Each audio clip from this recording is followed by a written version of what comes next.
bringing back clean, beautiful coal, it's $3,300. And for the first time in years, wages are rising much faster than inflation.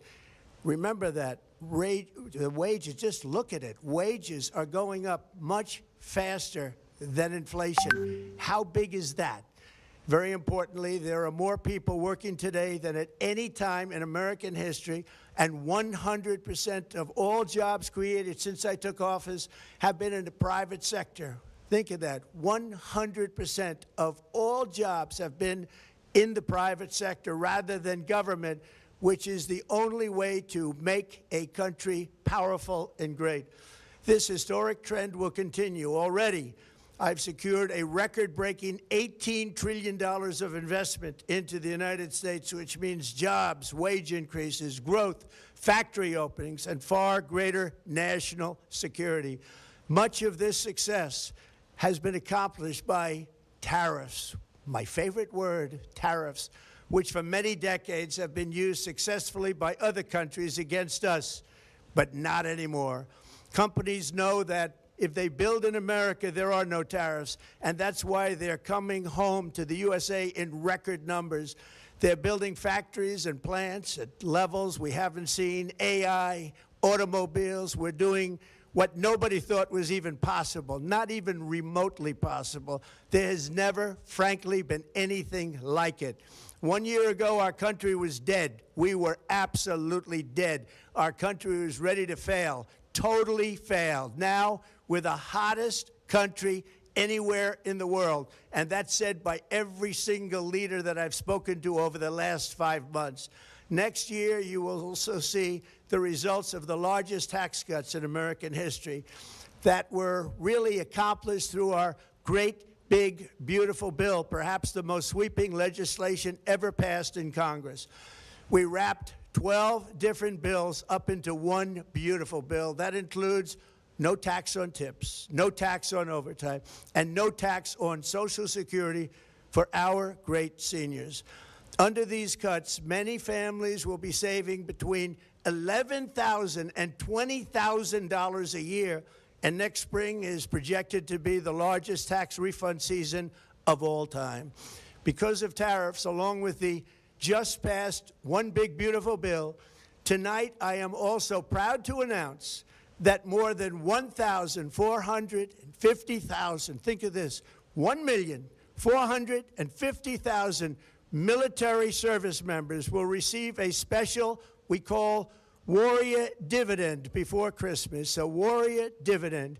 In honor of our nation's founding in 1776, we are sending every soldier $1,776. Think of that. And the checks are already on the way. Nobody understood that one until about 30 minutes ago. We made a lot more money than anybody thought because of tariffs, and the bill helped us along. Nobody deserves it more than our military, and I say congratulations to everybody. And by the way, we now have record enlistment in our military, and last year we had among the worst recruitment numbers in our military's history. What a difference a year makes. In addition, I'm doing what no politician of either party has ever done, standing up to the special interests to dramatically reduce the price of prescription drugs. I negotiated directly with the drug companies and foreign nations, which were taking advantage of our country for many decades, to slash prices on drugs and pharmaceuticals by as much as 400, 500, and even 600%. In other words, your drug costs will be plummeting downward. And I used the threat of tariffs to get foreign countries who would never have done it to pay the cost of this giant dollar reduction. They stopped ripping us off, and it began as of 4 days ago. There has never been anything like this in the history of our country. Drugs have only gone up, but now they'll be going down by numbers never conceived possible. It's called Most Favored Nation. And no president has ever had the courage or ability to get this done until now. The first of these unprecedented price reductions will be available starting in January through a new website, TrumpRx.gov. And these big price cuts will greatly reduce the cost of health care.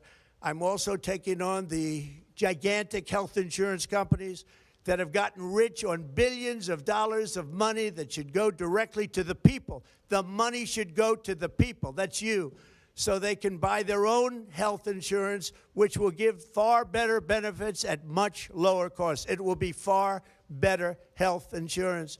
The current Unaffordable Care Act was created to make insurance companies rich. It was bad health care at much too high a cost.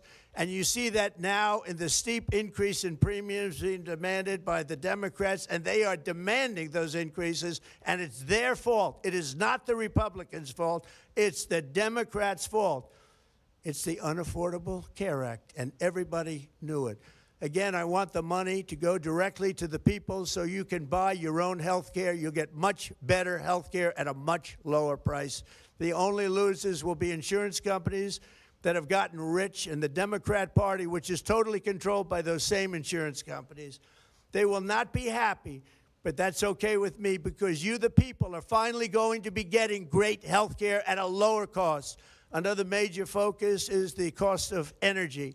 For years, the radical left Democrats exploited the green energy scam as an excuse to funnel many billions of dollars into their own massive slush funds, as their energy restrictions drastically drove up prices, and they drove them up at record levels. Electricity costs surged 30 to 100% under Biden, and the typical family lost $5,000 to $10,000 in higher energy costs. Think of that, $5,000 to $10,000 you lost. On day one, I declared a national energy emergency. Gasoline is now under $2.50 a gallon in much of the country. In some states, it, by the way, just hit $1.99 a gallon. And within the next 12 months, we will have opened 1,600 new electrical generating plants, a record, and it's a record that won't be beaten by practically, I would say, by anybody, or certainly not very soon. Prices on electricity and everything else will fall dramatically. The Democrat inflation disaster, again, the worst in the history of our country, also robbed millions of Americans of home ownership and indeed the American dream. The yearly cost of a typical new mortgage increased by $15,000 under Democrat rule. In 11 months, we've already gotten that annual cost down by $3,000, and it's coming down a lot lower. Wait till you see. The numbers are going to be shocking. And I'll soon announce our next chairman of the Federal Reserve, someone who believes in lower interest rates by a lot, and mortgage payments will be coming down even further. Early the new year, and you will see this, in the new year I will announce some of the most aggressive housing reform plans in American history. A major factor in driving up housing costs was the colossal border invasion. We have never been invaded. This is the worst thing that, frankly, in my opinion, the worst thing that the Biden administration did to our country is the invasion at the border. The last administration and their allies in Congress brought in millions and millions of migrants and gave them taxpayer-funded housing while your rent and housing costs skyrocketed. Over 60% of growth in the rental market came from foreign migrants. At the same time, illegal aliens stole American jobs and flooded emergency rooms, getting free health care and education paid for by you, the American taxpayer. They also increased the cost of law enforcement by numbers so high that they are not even to be mentioned. For the first time in 50 years, we are now seeing reverse migration as migrants go back home, leaving more housing and more jobs for Americans. In the year before my election, all net creation of jobs was going to foreign migrants. Since I took office, 100% of all net job creation has gone to American-born citizens, 100%. In the end, government either serves the productive, patriotic, hardworking American citizen, or it serves those who break the laws, cheat the system, and seek power and profit at the expense of our nation. Look at Minnesota, where Somalians have taken over the economics of the state and have stolen billions and billions of dollars from Minnesota and indeed from the United States of America. And we're going to put an end to it. For so long as before my election, The vast majority of good and decent Americans were forced to watch as corrupt politicians plundered the halls of power, exploited our taxpayers, and pillaged every system that makes civilized society function. But not anymore, and you see that every day, not anymore. We're putting America first, and we are making America great again. Very simple. We are making America great again. Tonight, after 11 months, our border is secure. Inflation is stopped. Wages are up. Prices are down. Our nation is strong. America is respected, and our country is back, stronger than ever before. We're poised for an economic boom, the likes of which the world has never seen. Soon we will host the World Cup and the Olympics, both of which I got. But most importantly, we will celebrate the 250th anniversary of the Declaration of Independence. There could be no more fitting tribute to this epic milestone than to complete the comeback of America that began just 1 year ago. When the world looks at us next year, let them see a nation that is loyal to its citizens, faithful to its workers, confident to its identity, certain to its destiny, and the envy of the entire globe. We are respected again like we have never been respected before. To each and every one of you, have a Merry Christmas and a Happy New Year. God bless you all.